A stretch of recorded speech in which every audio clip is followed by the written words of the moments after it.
What's going on, everybody? Welcome to another episode of Pod Scum. I am your host, Reckless Rexx Ruger. That, of course, is the Freddie Mercury puppet. We, of course, are back with another banger of an episode. It's what we do, folks. Before we get down to brass tacks, I'll address the proverbial elephant in the room, as I do every episode. You're looking at the smoldering good looks, the luscious blonde locks. Yes, that's the answer. You are looking at the one and only love child of one Diamond David Lee Roth. My guest is here. Now we can get down to business, which is another great episode of Pod Scum on the docket. Let's do it. Bonafide legend about to be in here. And there he is, man. My guy, Kurt. What's up, buddy? How's it going? Boy, man, you know what? I like the glasses down on the end of the nose. I did the glasses down on the end of the nose thing, too. I do. Yeah. At least that's all we need it for, right? Close up. Yeah, that is really all I need it for, man. And I do hate the fact that I need glasses in any way, shape, or form, man. But I do need those kind of reading glasses, though. You know what I mean? They're always, I feel like they're always on the end of my nose. It's like they live there. But I do spend a lot of time wandering around my house trying to find them. Yeah, I just leave old pairs laying everywhere. Yeah, right. Like Fred Sanford used to have that drawer of glasses. Oh, really? Well, I keep, one in the truck, one in the bathroom, one in my room. And yeah. case. I want to know something, man, because you've been doing this for so long, and I don't know if I asked you this the last time, man, but because I have so many musical artists on here, a common backstory or a theme with musical artists is growing up in homes where the parents were either musically proficient or there was a lot of music being played. Well, was that the case for you? Yeah, my dad played piano. Okay. And he had a piano in the house, and he also, used to play in like the big band era, in big bands, playing in the trumpet. Okay. And so there's a lot of, and was there music in your household a lot playing? Yeah, I mean, besides him playing the piano, we had, me and my brothers all had rock and roll albums. Okay. And so you guys are still out there touring. I'm wondering, after doing it for so many years, because it's such a big part of the business, and especially nowadays, having to go out there and hit the road, you still enjoy that part of it, going out and touring? Yeah. Boring to be at home all the time. Yeah. But is there a certain amount of time that you'd like to be out there for, and when it starts to wear thin, is there a comfortable itinerary? Lately, 3 weeks. Yeah. But we just did 1 month in Europe, though. So, yeah, I'd say a month is about as long as I want to be out before heading home for a little while. And has your voice, I think I might have asked you this last time I had you, but are you a guy that ascribes to any type of voice care regimen, or can you just go up there and just blast it out? Yeah, just blast it out. If I'm having problems, or if I'm in a very dry climate, like we were in California in the high desert. Yeah. I've been doing it long enough to know there it's dry, it's not humid, and it's sometimes cool and dry, and you really need a throat lozenge before you go on stage. Otherwise, I'll be fucked. But now that I know that, I just, I remember I have it with me and everything's good. You guys have, I'm looking at a list of even just the run that you were on when you did Dealing With It, Crossover, Four of a Kind, Thrash Zone. When you guys were on that run, are you able to point it at any part of your career and say, here is where we were firing on all cylinders. Here's where I thought D.R.I was at its creative high point. Yeah, still have our moments like that. But as far as like with the bigger crowds and all that stuff, yeah, around the crossover era. Yeah. I'd say Four of a Kind crossover era, that we were playing larger venues and all that.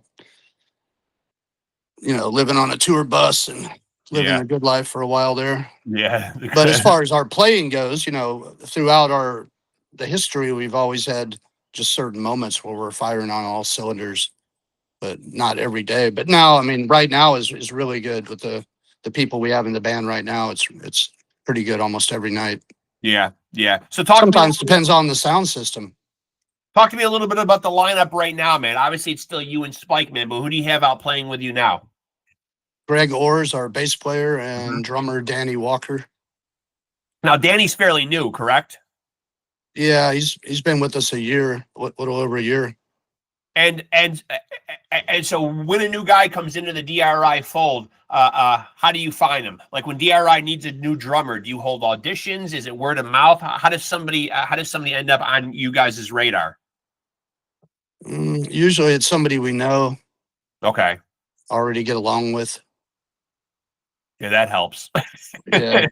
Yeah, they bring get some stranger into the fold. Yeah. Yeah, you can't bring some stranger into the inner sanctum. That wouldn't be very good.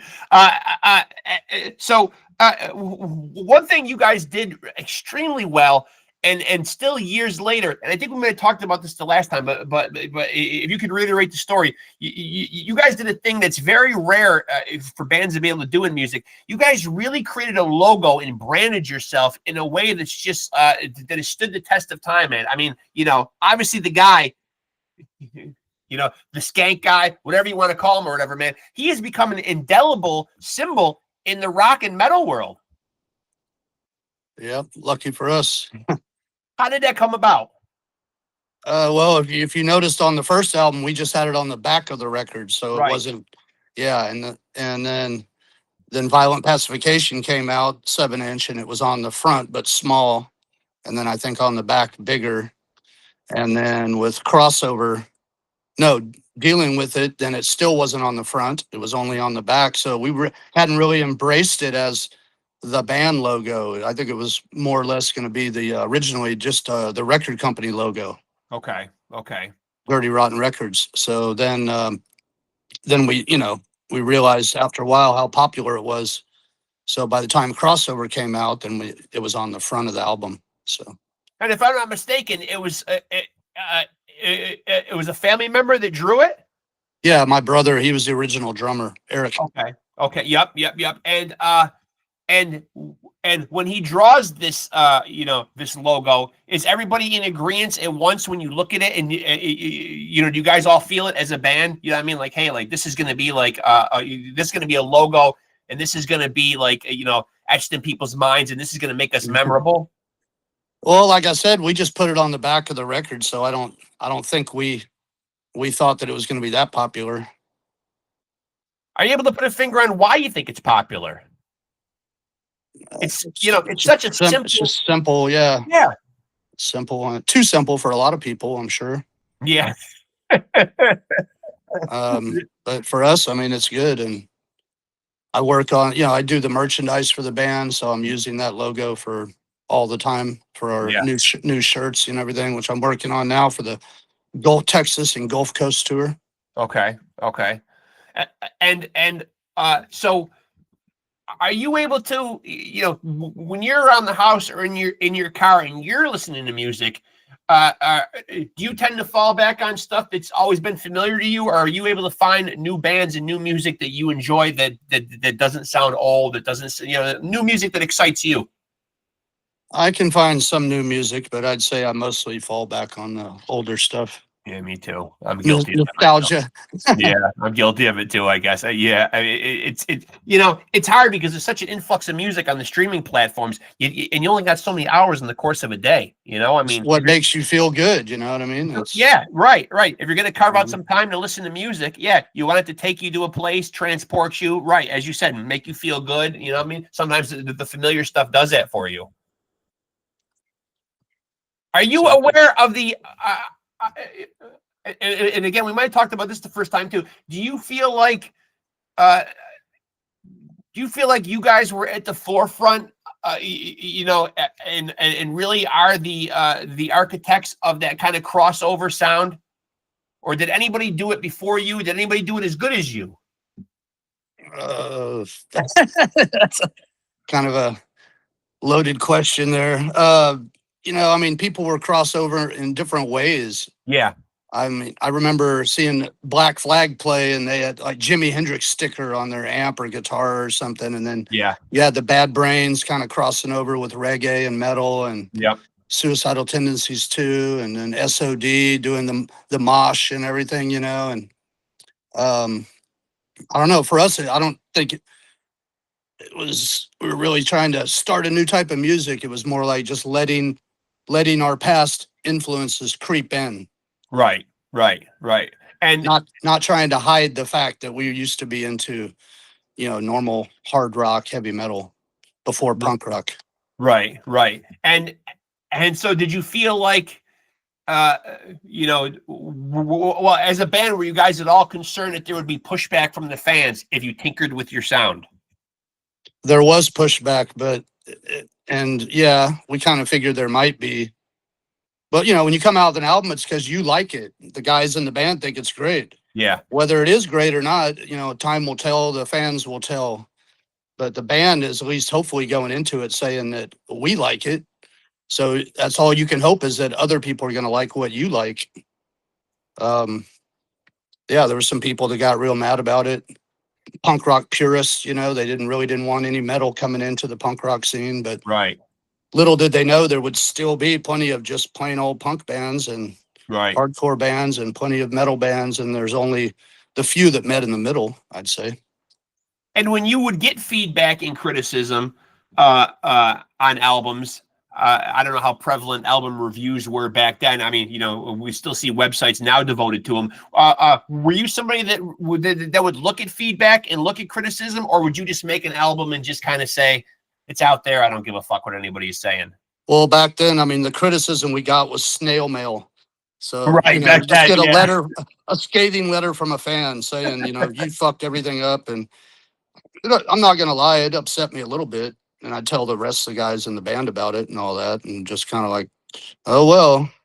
Or maybe somebody coming up to you and saying, you've veered away from punk rock, and someday if you ever want to come back, we're not going to take you back. Yeah. Like, you've left and that's it, and we just have to kind of be like, well, all right, whatever. Yeah, you're banished. Yeah, they just felt the need to tell me that, So I'd be like, oh, wait, we want to go back now. Sorry. Are you amazed? I don't know, maybe amazed is the wrong word, but you guys still go out there and have a rabid fan base, and people come out to see you live. Yeah, you guys haven't put out a new album in quite a long time, though, man. It's insane. Yeah. How do you explain it? I don't. You can't. We talk about it. Yeah, we talk about it, and we're like, are we the only one out there that? I think it keeps us from having certain opportunities. I think, because of the fact that, I don't know, big festivals and things like that. And if you want to move up in the scene, you need to have a new album come out every year or two. Yeah. Right. They want you to have something to promote, new songs to play. Yeah. But at the same time, we're not, during that 6 months or a year or whatever that other bands are over there writing and recording and all that, we're actually out there playing shows. So yeah, works both ways, I guess. In the end, we'll be playing more shows than they will.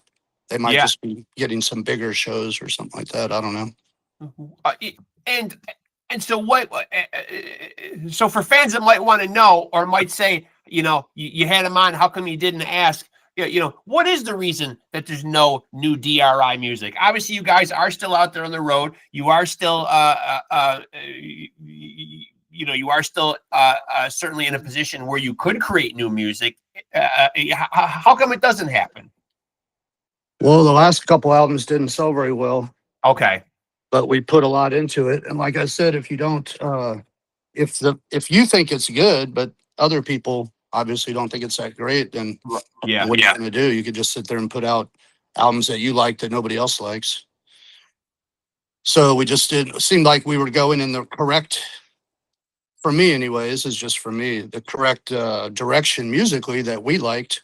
Right. But everybody at that time, I think part of it was that most people were getting into grunge. Oh yeah. At that time, and we just stayed with the thrash metal, and it just wasn't very popular anymore. So if we came out with those albums now, it might be a whole different story. I don't know. Yeah. Yeah. Oftentimes, you do hear grunge being responsible for, for kind of killing, thrash, the 80s hair metal, it kind of came, right when the 90s started. What did you think of it as a genre? Were you a fan of any of those bands? Yeah. I mean, I saw Nirvana. I thought they were great. Yeah. I saw them live back in the day, opening for Red Hot Chili Peppers, but I thought they were way better than the Chili Peppers in my mind. Did you think that the 90s, or did you think when grunge came along,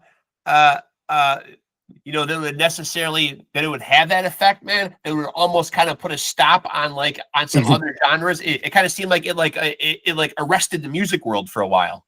Yeah, I didn't understand it completely. I remember calling the record company up, and he's talking about our sales weren't doing very well, and I'm like, why not? And he said, because everybody's into grunge now, and I'm like, why can't they be into both? And yeah, there be still our scene in that one. It's like, I know Yeah. Metallica started kind of going out with some grunge bands, right? They just kind of embraced it, Metallica, during that period. Touring with Alice in Chains, stuff like that. Yep. So I don't know, maybe drugs kind of ruined their whole scene. Yeah. The grunge scene. Yeah, it does kind of seem like that. So all these years later, still out there touring, man. And obviously playing the type of music that you guys play. There's a physicality to it. How have you guys been able to maintain, being able to go out and perform at such a high level all these years into your career? I was just used to it, I guess. Yeah. We play for an hour and a half, which is more than a lot of bands, I think. Yeah, that's a lot. Yeah. But we have a lot of songs, so not much you can do about it. Is it hard to choose a set list? Yeah, it is. It has to flow. Yeah.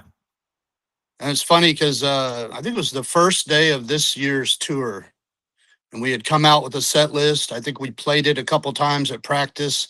And then the very first show we did with the new set list, I was just thinking, this is awful. Like, it doesn't flow at all, right? So at the end of the night, and the merch was put away and we're packing up the gear, and I mentioned it to the drummer or somebody, and they're like, yeah, I totally agree, man. And then they talked to everybody in the band, completely agreed. Everybody had the exact same feeling that something was wrong. And I think the drummer just said, we need to switch these songs around right here. And it was just a very small switch around. And then we tried it the next day and it was perfect. And we all agreed it was perfect. And it's stayed the same ever since. So it wasn't necessarily the songs, it was the order of the songs. Correct. There was something in there in the beginning that just didn't flow right. And we didn't catch it at rehearsal. But it was just one of those times where usually it'll be like, well, I thought it sounded fine, Right. But it was like everybody had the exact same idea. And then when it got fixed, we all agreed it was fixed, and boom, that was it. What was you guys, when you guys got together, as a band at the very beginning, did you guys sit around as a band and talk about like what the goal was, or was it just getting your music out there and just playing shows? Yes. Yeah. Just getting out there and playing some shows. And so you guys didn't have any designs on, having a career that has spanned, for 40 plus years. I mean, were you guys even able to wrap your heads or even think in those terms? Or did you think because of the style of music that we're playing, that this might not have legs and have longevity? I don't remember thinking too much about it. It's like me and my brother were both right in the middle of art school in art college. So, I mean, we were serious enough to quit and just leave in the middle of college, Spike quit his job. And, bass player quit his job, and we all just piled in a van that was leaking oil and drove to California. And what was your goal when you were in art college, though? I mean, like what path were you headed on? Well, it was commercial art, but I had already taken fine art classes and fine art college. So just to be an artist, originally a jeweler. Okay. I wanted to make jewelry, custom jewelry, that sort of thing. But I don't think I'd really found my place yet as far as my position between commercial art, fine art. I hadn't really figured it out yet. And do you still indulge in any of those? I mean, like, are you still into art? Yeah. So last time I may have told you I was coming out with my books again. Yep. So I also draw the pictures, self-portraits on the book. Oh, that's cool. Yeah, that's cool. Yeah. And that's my design, but I didn't do the actual art for the D.R.I, microphone and a pen with the book. Yeah. That's Dirty Rotten Press. Yeah. So this is my complete collection of all of my previously published lyrics and poems from all the albums. Okay. So I did this one. I did this drawing as well. So And now and now are fans able to get a hold of these? The 30-day diarrhea diet plan. right. So they've been on pre-order for the last month, and they ship this week. And another one that I did in color. Yeah. And now what is entailed in that? Horror stories. It's a bunch of short stories. Okay. Okay. One's about a trip to Mexico. And this, like I said, this one has all of my lyrics and stuff. So I love how the pretty fat one from all the albums. Because on the I love records, how it the one doesn't say who wrote the songs. You know what I mean? I love So how the one about going to Mexico has to do with diarrhea, though. Yeah. Stay You away see from the the water. diarrhea splattered all over it and Sure. stuff. Oh God. Yeah. I didn't do that drawing, but my friend did. But yeah, you see like And so the this, guy. It and so comes with this has, scratch and sniff. yes. And so this has stories in it, though. So it's kind of like is it safe to say like part memoir? Yeah, journal stuff. Okay. Okay. But is that anything that you would ever explore further? Obviously, like we've seen, the rock biographies, the memoirs. I mean, would we ever see a proper memoir from you? I don't know. I think about it sometimes, but I don't know. I feel like I'd be making myself seem like the good guy, Yeah. and the other guys. But so, you see bands like Motley Crue or something, and each guy comes out with a book Yeah. about fucking each other's wives and all Right. this stuff, but they get so much money and all that they don't really care, you know what I They mean? don't get right. Right. Like what we do is private on tours. I don't want to be like coming out and Tell saying, all. well, this Yeah. guy was mean to me or something like that. Yeah. It's like Yeah. kind of ridiculous. So it's most of my stuff's like between tours, Okay. but it does have a little bit of a little scene, like a big Slayer show scene, stuff like that. Notes from the Nest is when I was living in a tree in Golden Gate Park when San Francisco, when D.R.I first started. And during that book, we go and play a show in LA with Slayer. So kind of a famous gig, at the Olympic Auditorium. Yeah. And now what made the gig famous? The Pit. It was just at the time when there was a lot of gangs there, punk gangs. Yeah. And they were all there in the Pit. And you couldn't really see because it's dark, when the band's playing. But every now and then the lights would pop on for a second. And you'd just be like, oh, my God. If you're up above and you look down and see that. And it's like 5 separate pits going, circle pits going. Yeah. One with the LA Skins or something. And another, I don't know what the other gang, the Suicidals and other poor kids that weren't even in a gang just accidentally got pushed into their circle or something, Yeah. It was just ugly. It was ugly, but fun. And so, because you're out there doing so much touring and playing so many venues and just out there doing the live thing so much, are there particular places that you love to play? Or is it just kind of become like they just kind of all kind of fuse together after a while? Well, we just finished my favorite tour of the year, which was West Coast. Okay. So we started down near San Diego and end up way up by Seattle. Yeah. 3 weeks. And the reason I like it is because it's, I don't know, because of the laws or whatever, liquor laws or something, they have a lot more all ages shows. Okay. So we play like all ages venues, pizza parlors and skateboard, skate parks, that sort of thing. Yeah. And it's just a lot more fun. Like East Coast is cool, but then it's just different laws there, mostly 21 and over clubs that we play. So it's just not really the same. But Texas is coming up next, and that's also one of my favorites. Yeah. Yeah. Where it all started. Yeah. As a matter of fact, I just did an episode a couple weeks ago, and I had the lead singer of an Arizona band called Scattered Guts that you guys have been out with. Yeah, they're doing this tour with us. Yeah, he spoke very highly of you, man. Said he learned quite a bit from you, man. Yeah, I go back with him a ways. I actually, when I started doing the podcast, he was one of the early interviews, but he was having a lot of technical issues on his end, and we just couldn't really get one where the audio and the video is good. He now, since has upgraded and has himself a good laptop, we finally got to sit down and do a proper one or whatever, man. But yeah, they're a great band. Yeah. Yeah. Yeah, we did the West Coast with them a year ago. And So so I'm curious, like how does a band end up getting a slot on a DRI tour? Is it just when you roll through a town picking up a local band, or do you actually like approach bands about coming on tour with you, or does a label help facilitate that? a lot of times they approach us. It might be a band we played with once or twice, Yeah, and they see that we're coming through with a band, and I guess they decide they could be that band. right. That's we bring them out, and they get a chance to promote their new album, and Sure. get out on the road. We borrow their equipment every night, so they're there to set it up and Yep. do sound check. They need to have a decent vehicle and good equipment, and just be good guys, good band, and everything. And then if Yeah. they do well and we get along with them and all that stuff, then we invite them on a different tour.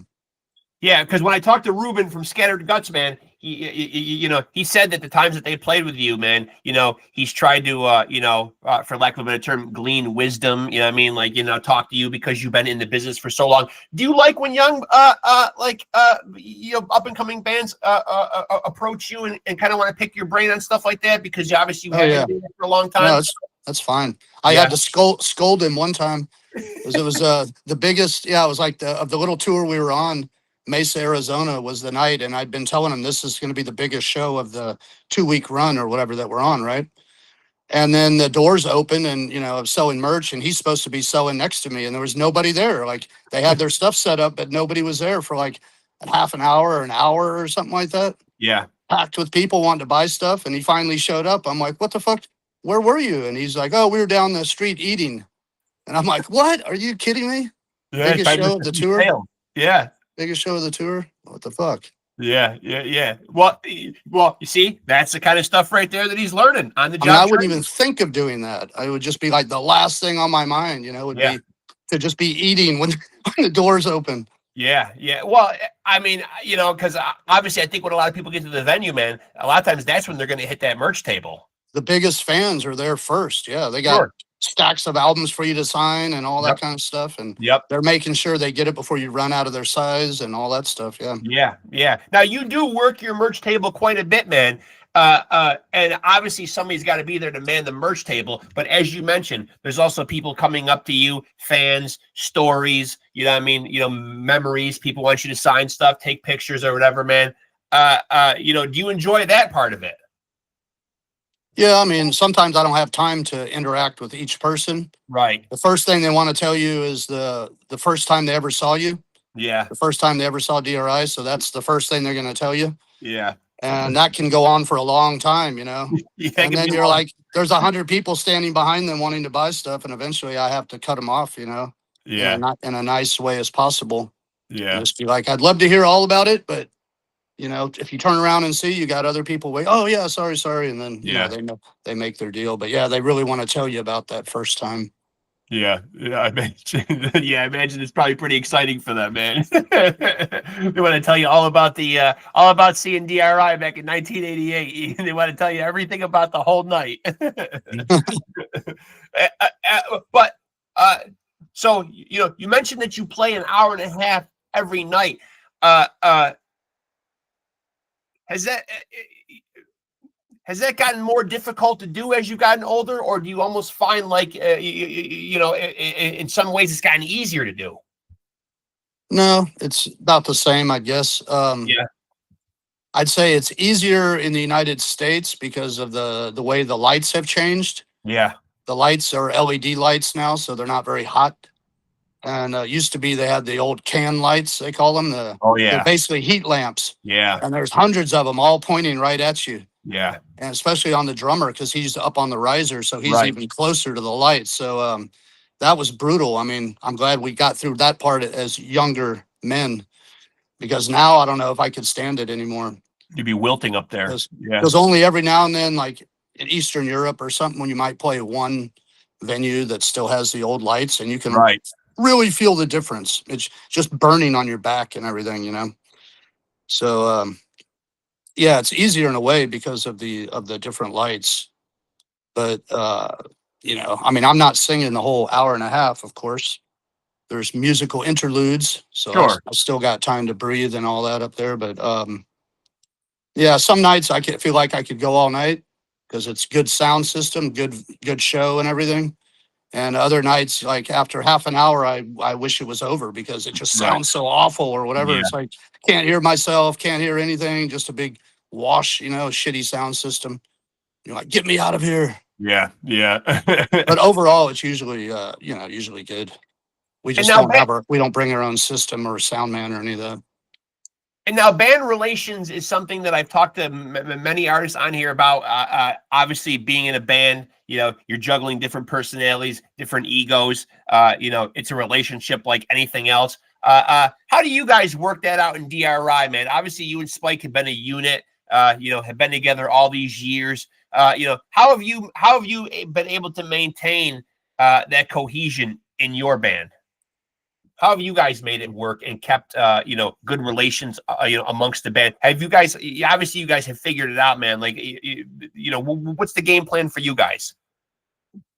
I mean, we hopefully mutual respect as far as like him doing his job, me doing my job. He lives in a different state. It's not like we're hanging out together every day between tours. I think the time between tours that everybody's apart is just as important.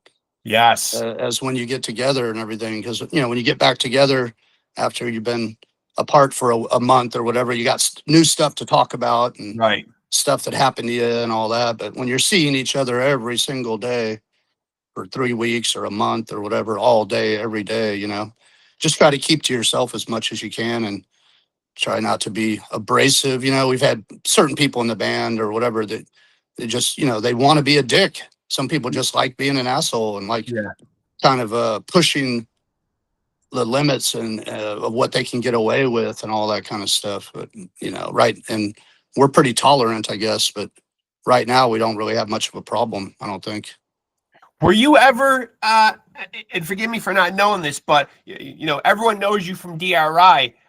Were you ever the type that ever, like dabbled in being in multiple projects, or was DRI always just, your singular focus? I just had that other band, Pasadena Napalm Division. Okay. P&D. Yeah. So we put out one album and a demo.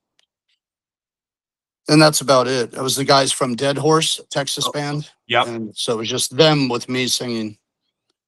So yeah, we just did one album. That's the only other band I ever had. Before I forget, if you want to order these, it's Blackhouse. Okay. I was going to ask you that. Yep. Okay. I would go to Blackhouse Records and website. Okay. Okay. Blackhouse Records. Okay. Yep. Okay. And so those books, and so those books are available for pre-order, correct, right now? Yeah. I mean, now, I don't know if they're shipping them out already. He just said sometime this week they're going out. I haven't checked. But I'm not allowed to sell them yet. So I've got them. I can sell them on the road, but he's going to sell them first through his website. And with the pre-order and all that, and when he's done with all that, then I can sell them. So I'll be autographing them at the shows and everything. So. And what do you find the biggest difference when you're writing stuff like that as opposed to writing music? Obviously, it's still creative writing in some sense, man. But is there a big glaring difference in those two forms of writing? Yeah, definitely. When you're writing with a band, you have input from everybody. Right. And you got everybody making sure that the album's going to be just right when it comes out, With a book, it's like up to me to make sure there's not misspellings or grammatical errors and all that kind of stuff. So it's pretty tough doing it by yourself like that, being your own editor and everything. It's hard. And there was a lot of mistakes in there before, especially the early books, which I fixed a lot of those. Now there's probably some new ones, but it just kind of thing that keeps you up at night. You know what I mean? It's like I read through it 100 times and I didn't realize there's no period after this. Yeah. And, so now I got it fixed, but then you start realizing the other mistakes the more you fix.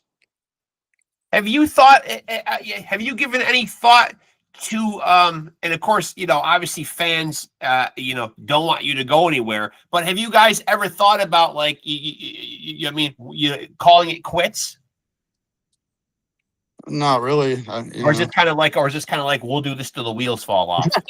Yeah. I mean, the fans keep you going, and sure. Lately, I mean, for the last, I don't know, 5 years or whatever it's been, it seems like every year gets better and better. So it's not like it's getting worse and worse and we should hang it up. It's actually like each tour, when you go back there, we're doing better and better. So not every single show, but overall of each little tour that we do every 2 weeks or whatever, which it's better than the last time we did it. So it's absolutely mind-blowing how rabid your fan base is, man. You know what I mean? Like, well, because you get all the new kids coming of Yeah. age and stuff. So you always have new people. Then you got old people that been, oh man, I've been trying to see you guys for the last 40 years. I just could never make it, but I finally made it. Yeah. That kind of stuff. And then you got the other people that are there every single time. Yeah. That never miss one. Yeah, loyalty. Yeah, loyalty. And and it boggles my mind, man. You know what I mean? Like the fact that you guys haven't been putting out albums all this time, and to have that rabid and dedicated of a fan base is pretty incredible, man. It speaks volumes. Yeah. It's Hard to amazing. understand, but I'll run with it for sure. Yeah, absolutely. And so is it outside the realm of possibility? And I want to ask this question so that I don't get beat up in the comment section by anybody for not asking it, though, man. But is it outside the realm of possibility to ever see new DRI music? Well, we put out a 7-inch, a few years ago. Yep. And just to kind of test the waters, but then we realized it's not really a good representation because a lot more people buy the 12-inch than they do the 7-inch. Yeah. So even though I don't know how well it sold, really. I still sell them on tour, but we sell a special color that you can only get at the live show. So it's not like they're just flying off the table or anything, but I'll sell 1 or 2 a night. What's an album that's extremely important to you? Like, let's say that we were dropping KURT on a desert island and you had to take an album with. Is there an album that means that much to you, man, that really resonates with you, an album that has a special place in your own heart? I mean, I like, they're like your children, I don't know if other bands say that or not, but it's like, oh, they do. Yeah. It's like your baby, it's tough. I mean, some bands, I don't know how they do it. They just get right back in the studio, write one album, get right back in there and start working on another one. For me, it's emotionally exhausting to get it all out there like that. And just the whole process of everything of, the recording and waiting for it to finally arrive. Like my books, I never think that they're actually going to be there until they show up on my porch. Right. Because it starts as a thought, and then, then it goes through all this process and everything and the highs and the lows and all that stuff. And then, all right, they're in the mail. And then all of a sudden, hey, they're here. And now I'll go to sell one and the guy will probably just fold it up and stuff it in his back pocket. And there's nothing you can do about it. It's your baby, but you got to just let it go at that point. Just let him out there. Whatever happens to him, happens to him. Is there an album from is there an album from another artist though? Like somebody that like you're a fan of, not even one of your own albums, but is there an album that's like a go-to for you? You're around the house, you want to slap something on, man, and listen to it that really means a lot to you. At this point, I hardly ever listen to a whole album.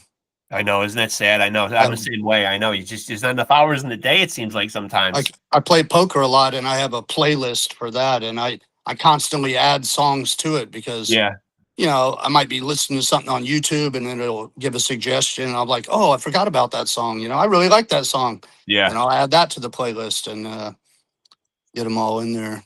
Even like bands like Donovan. Yeah. Listened to recently, stuff like that, Beatles or whatever. Whatever comes up that I just decide to kind of revisit from a different time in my life, So was there a specific album early on in life that you heard that really kind of got you, kind of honed in on being all in on doing music for a living yourself? Do you remember one that you heard that really impacted you, or maybe an artist that you saw on TV or saw in concert and said, hey, this makes me want to do this? Because it's the opposite. If it's really good and everything, then I'm going to be thinking that I can't do that. Like, I won't be able to do that. It's more like, and I've heard other punk musicians say the same thing, that, once you go to see, when you're younger and you were just going to see like Van Halen and Led Zeppelin and Ted Nugent and stuff, you thought like, I'm never going to be able to do that up there doing that, whatever, right? these are all like prodigies and good looking mostly and all that kind of stuff. And then you just go to see your first hardcore band, and then all of a sudden something clicks, you know. It's like, wow, you can just jump, you can talk to them, you could jump up on the stage and dive off, you push them, shove them if you want to, you know. They're not that good of players, they're ugly and everything. It's like, I could do that. That's kind of what originally got me involved in it, even though the music, like say TSOL, Dance With Me, something like that, the Adolescence album. I really liked like all the songs on there, you know, just like a perfect album kind of a thing. Right. To me. But I never was like, oh, I'm going to try to come out with a better album than that. It was just more like, these are kids and they're coming out with these killer albums. So maybe I have a chance. Because you're dealing with so many fans, I mean, at shows, you know, you're working the merch table or whatever. Do fans come up to you, and do you hear a common theme among the fans as to what they feel like is the best D.R.I. album? It's a lot of them, you know, they get into it late, so they might start with Four of a Kind or Thrash Zone or something.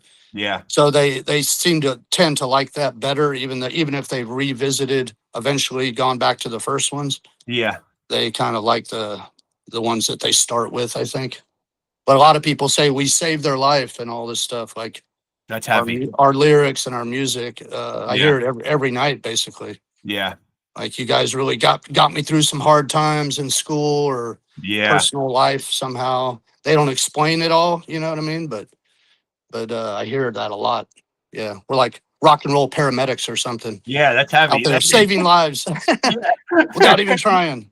Rock and roll EMTs, and so you know, I know it's been a while since you guys have written new music, but what typically was the D.R.I. creative process like, man? Like, did someone kind of take the lion's share or take the reins or have the lion's share of the ideas back when you guys were writing music and putting out albums? How did it work? Or were you guys very collaborative? Seems like we mostly equally tried different approaches. So sometimes Spike would have the lyrics and music, and he's like, here's the song, you know, and that was it. And then other times I would give him the lyrics and he would write the music, or he would give me music and I'd put my lyrics to it. So we just approached it from every possible angle, I guess. Was there a formula for you know, for structuring a great D.R.I. song? What I mean is, did something come first? Like did you guys, you know, put down a title or an opening line? Did it start with a riff? How are they usually born? I'm great with titles. I got hundreds of those. But yeah, no, I mean, the last couple albums, it seemed like we got a whiteboard, and then we started, like, we say you come up with an intro. A verse part, and then a bridge, which is between two verses, usually just a musical part. So then we'd kind of write down the different parts and say the verse part goes 4 times, the bridge goes 3, you know, then you got an outro. So then we would do it, and then we'd say, hey, let's try it starting with the outro instead of and put the intro at the end, and we try that, and we basically try every different way. And then there was usually one of them that we'd all look at each other and be like, all right, that's it. That clicks. But I don't think in the beginning that we would try every possible outcome. We would just kind of be like, hey, that sounds good, and that's fine. But then you got to worry too. Like, you know, you don't want every song on the album to start, you know, where it goes 4 times and then the vocals come in or whatever. You know, you got to have one that starts with the vocals. One that, you know, one that everything has to be mixed up a little bit also, I think. And now, because I mentioned, you know, Ruben from Scattered Guts earlier, and just, you know, like your opinion on like trying to help out like younger bands and like artists that are trying to make it out there now, you know, because you've been doing this for so long, you know, you are out there on the road. You do get to play alongside younger bands. Are there common mistakes that you see like younger bands making, or do younger bands come to you, you know, with, you know, like common problems? I'd say, okay, when you first go out on tour, some bands tend to bring too much stuff with them. It's probably they're worried that they're not gonna, you know, they might need this, they might need that. But then the second time they come back, they've trimmed it down. They realized, you know, they don't need all that stuff or whatever. So then Also, you might have these guys in your band and everything's fine, but then when you get them out on the road, the weaker links are gonna fall to the wayside, and then you don't see them next tour. You know what I mean? Like Yeah. they might be okay for local shows, but then maybe they're just not built for the road. It's difficult, isn't it? It is. Right. Some people, like I said, have difficulty getting along. Other people might have too good of a job where they can't really, Yeah. they can't just go on vacation for 3 weeks on a tour, you know? Yeah. Yeah. Has that ever been an issue with you? No. No. No. No. No. So you could just kind of like, if a tour comes up, an opportunity comes up, you know what I mean? You guys all like within the band have that flexibility to say, yes, we can take this opportunity. Yeah, that's one great thing about it. Spike Yeah. used to message me sometimes and he'd be like, hey, we got a chance to go to Alaska, but we're not going to, they're going to pay for everything, but they're not paying us. And we just can sell merch and make money that way and everything, And I had to finally just tell them, like, my answer is always yes. It's like, if you don't have to ask me. It's like, if we get a chance to go on vacation tour like that, I want to go. So yeah. Yeah. So you guys don't usually shoot down any offers. I wouldn't say that. It's just if if there's certain, like, if you could go to Alaska for free, and have days off and everything, might as well go make some money in merch and everything. So when you guys do say no to an opportunity, what's usually the impetus for saying no? Is it just money's not right, situation's not right? Like, what will DRI? No, it's usually because it's you get we call it Facebook promoters or Facebook offers or whatever. Yeah. So it's just scammers, that'll try to get you to come to their country and big promises and all that, and then it all fails. Like, they say they're going to send the money or half the money, up front by a certain time, and they're going to book the flights by a certain time, and then they don't do it, and then we look bad because now we've canceled the tour, and yeah, it sucks. And then of course the promoters, Facebook promoters, they probably don't give the money back to the people that bought tickets and all that either. Sure. Wow, that's crazy. And they're just off with the next band. I can't believe the nefarious ways that that social media and the internet is being used nowadays. It's crazy that stuff doesn't even go on. We had to learn the hard way. We still got a lot of people wanting us to do that kind of stuff. Yeah, yeah, but that's just so crazy though, man. That they're actually like collecting money from people and selling tickets, and there's really probably no intention of really having you guys. It's all just a ruse. Well, sometimes we would go there when we were younger and more stupid, we would fall for it. And they would say, so the ruse is, they say, well, now it's more expensive for us to book the flight. So if you book it on your end, we'll just pay you for it. And it's way cheaper. So we would do that because we don't want to not go on the tour, Right. And so then we would go there, and then the promoters say, hey, we'll meet you at the airport, and give you a ride to the hotel, and we'll pay you then. Everything's going to be paid then. And then some lady will pick you up and say, the promoter couldn't be here. He's very busy. He's going to meet you at the hotel. And then that falls through. And then he'll meet you at the show, before the show, and pay you. And then he got real busy. He's very tied up. So now he's going to have to be there after the show. Yeah. And then it's at the hotel after the show. And then it's in the morning. And then it's at the airport. And then we're going to wire you the money now. So you never get to meet the promoter. Right, the ghost promoter. Right, so you just never get anything. Yeah, wow, that is just so crazy, man. That kind of stuff goes on out there, man. That's why, like, I can completely understand the younger bands wanting to pick, veteran musicians' brains, man, because like it really is crazy out there, though. I mean, I can imagine that this probably happens to. I don't know. I mean, could it happen to younger bands, or does the band kind of have to have a bigger reputation? Not sure. I talk to other bands about it now and then. They've all been through the same kind of thing. Wow. I mean, if you have a booking agent doing it, hopefully they would sniff it out. Only deal with people that they trust. Like now in South America, we have an agent, but he comes with us. Yeah. And he only deals with promoters that he deals with on a regular basis. And he's got, he said, layers of people around us to protect us from getting stiffed, Yeah. Like if one guy stiffs it, then somebody else is gonna bite the bullet and pay us anyway. Yeah. So that's good. And but you know, for that kind of protection, you pay a percentage of the profits. So Yeah. you try to do it yourself, you better get all the money up front, every fucking penny. Don't leave the house without all of it. And so, do you have a preference in terms of playing here in the States or playing overseas? And like, I prefer the States. Yeah. Okay, you prefer the States. And is there a specific reason why? Just the expense of getting over to Europe and back, the time and expense, and Yeah. logistics with the merchandise and all that kind of stuff.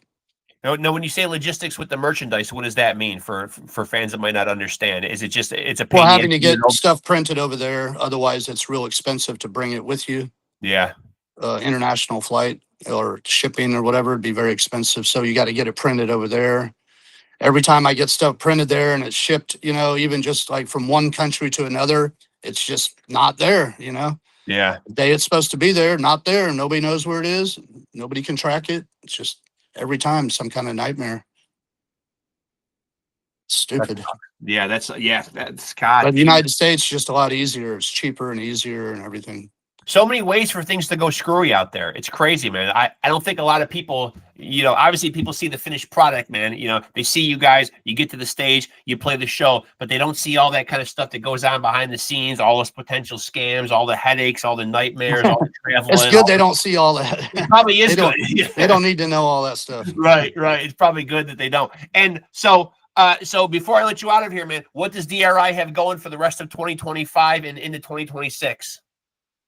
Just this last Gulf Coast tour ends in Florida. Okay. And then after that, we have 2 months off, and then South America and Central America. And that'll be in 2026?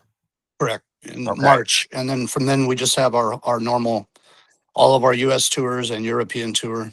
Okay. How many dates do you guys do you figure you guys do per year? I don't know. I haven't counted it in a while. But you guys are out there like a good portion of the year, though. Seems like at least 100. I would say, yeah, I would say. And so for people that want to tap in, find out what's going on with the band, tour dates, information, all that stuff, where's the best place to go? DirtyRottenImbeciles.com. Okay. It's also DRI1.com. Spike's runs the website there, and he's got all the dates. Okay. It's got all the past and present dates. I was going to say some good things about Europe is I really like the food, different countries, getting to sample all the sweet foods there and stuff. And also we get to play a lot of festivals over there. So you get to see a lot of bands that you wouldn't normally have to pay to see, and you get to see them free. So it's pretty cool. There we go, Kurt. Now we're finding the silver lining, right? Now we can say something nice about Europe. Well, there's plenty of nice things. You just said, which do I like better? Yeah. I didn't say I hated touring in Europe. I prefer the United States is all. It's easier. Yeah. But like I said, there are a lot of good things about Europe, and you see other bands that you know there at the festival and stuff like that. So yeah, and Europe does seem to do the festival thing very well. Yeah. You know, it does seem like they you know, that they seem to have. It seems like they have the States beaten in terms of the festivals. You know what I mean? Like they seem. It seems like we're catching up though now. Yeah, it does. I've noticed lately America is really catching up now. It's encouraging. Yeah, it is. I'm surprised. Yeah. I was very surprised. You almost can't say that anymore. It's really starting to take off. The whole punk in the park and all that kind of stuff. Yeah. It's good to see. It is good to see. And so before I let you out of here again, where can people get their hands on the books? Blackhouse Records. Blackhouse Records. Okay. And you said they were up for pre-order, but probably by now you could actually just order them and actually get them. I'm not sure. You can check, but yeah, either way. There's a t-shirt too. There's a bundle where you can get all 4 books in it. Dirty Rotten Press t-shirt. Okay. So check into that also. I don't even have one of those yet. And that's it's your book and your merchandise. You don't have it yet. Well, they haven't shipped yet, so. Okay. So you plan on getting them soon, though? I mean, I have the books, but I guess I'm going to ask him to send me a shirt. The guy, Scott, is the one that runs it. I gave him one original first edition of each of my books. Yeah. As a present, for putting my books out and all that. Yeah. So I'm going to hit them up about the shirt, make sure I get one before they all sell out. Absolutely, Kurt. We got to get one of those shirts on you. For God's sakes, man. At least give something to the author, right? I mean, He only printed 500 of each of the books, and I got 100 of each. So I think they're going to go pretty quick. yeah, I used to print 1,000 each, and I had to still reprint them and everything. So yeah, I'm pretty sure they're going to all be gone. yeah. It's a good investment. I would get them now, and the old ones, you can't even find them anymore anywhere. Yeah. I used to sell them for $3 at the merch booth, and now Wow. now they go for 100 easy if you can even find them. That's cool. That's cool. That's So a nice sell them for thousands.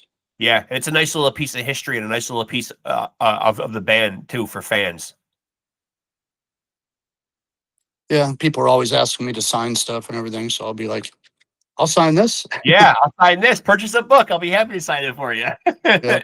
I even got some cool D.R.I. tote bags coming. Oh, sweet. Tour. It's got the Texas on one side and our Skanker logo on the other side of a black bag. So I think those are going to sell really well.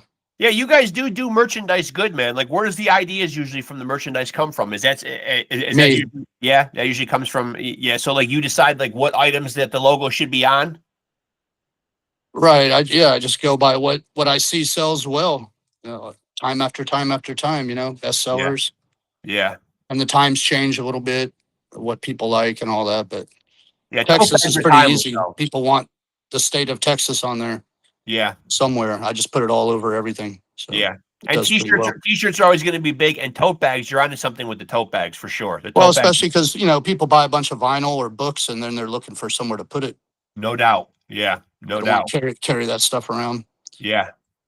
Well, I'm going to go hit up that website. I'm going to be ordering my books. I'm pretty excited, man. And always love having you on here, man, and getting to catch up with you, man. And definitely stay in touch, man. We'll definitely do this again for sure. All right. Thanks a lot. I appreciate you. Thank you, brother. Good talking to you, my friend. Thank you. Thanks. Later, brother. And there he goes, folks. Yet another bona fide legend on PodScum, the legendary KURT BRECHT of the equally legendary D.R.I, Dirty Rotten Imbeciles. You know him. You love him. If you don't know him, go school yourself. Dive into the discography. They have put out some of the most seminal and legendary albums in the punk rock / hardcore / thrash metal genre. And they are still out there hitting it. They are road dogs. They are out there doing the damn thing. Hundreds of dates a fucking year out there. And they haven't put out a brand new album in maybe decades. I don't have the dates, excuse me, off the top of my head, but even Kurt attested to the fact that they don't even have new music out there, but their fan base is so rabid. They are so amazing live. And as I said, they have just made some timeless classic albums. They are able to go out there just on the strength of those year after year after year, and just play to their dedicated, loyal fan base. That is a band that truly defines making it. To have a fan base that is that devoted, to have a catalog and a past discography that is that fucking amazing, and to just be a band that just kicks that type of fucking ass. D.R.I, the real fucking deal. No pun intended, because they did have an album called Dealing With It, but they really are the real deal. You can catch them out there. I'm sure that if you go check out tour dates, they are probably rolling near a town near you, maybe to your actual town. They are not hard to find. So again, I'll put my caveat out there. Be a good fucking fan. Get to a show. Cop some merch. You just saw Kurt showing off all kinds of great stuff. Books, T-shirts, tote bags, the D.R.I logo, the Skanker guy, iconic. I mean, you can't find many thrash, punk, hardcore metal fans that don't have something, a shirt, a patch, something with the Skanker guy on there. So Kurt and the boys have done amazing with branding. That is an iconic symbol. In terms of the music world, I'd put it right up there with the Nike swish, the McDonald's arches. It is an absolutely completely recognizable logo that every rock and metal fan and music fan knows. So kudos to the boys in D.R.I. They've done branding right. They've done being a band right. They've conducted their career with integrity, which is why they're still out there 40 plus years into their career with fans showing up in droves to see them play live. They are everything that is right in the rock and roll world, and everything that is good and wholesome about being in a fucking band. These guys have figured it out, and you know, they are riding an incredible wave of success, and they just keep hitting it every single fucking year. So please go to their website, find out where they're playing, catch a show, cop some merch, get on the mailing list, become a fan club member, sign up for a newsletter, whatever they offer out there. If you are a fan of D.R.I, go out there and be a good fan. You know, that's always going to be my caveat. I throw it in there every episode because this is how we get these artists to keep coming out every year, touring hundreds of dates every year, and continuing to come to the cities and the towns near us. We got to be good fans. We got to lift our artists up. So be a good fan. That's always my PSA. And again, I thank my guy, KURT BRECHT. I always appreciate him. Friend of the show, I consider him at this point. That's 2 times I've had the pleasure of having him on. And there will be more because I love chopping it up with KURT. So, and do yourself a favor, even though they haven't put out any new music in a while, go dive into those classic D.R.I albums. They stand up over time. They sound as fresh and as nasty and as badass as they did back then. Just incredible albums. I named some of them off: Dealing With It, Crossover, Four of a Kind, Thrash Zone. I mean, these are seminal albums. If you are a metal fan, you know them, you love them. They are fucking important albums. And as I said, they hold up. So go check them out. Do your homework. Feast your ears on some D.R.I. and school yourself on good fucking music, because that's what D.R.I. is. And I've been a longtime fan and continue to infuse my days with D.R.I. as much as I possibly can. And hope you guys will too. And again, thanks to KURT BRECHT for being on here. Always appreciate him. And now I'll go into my own shameless promotional plugging, because as you know, if you have a podcast, you have to pimp it. And my pimp hand is feeling strong. There it is right there.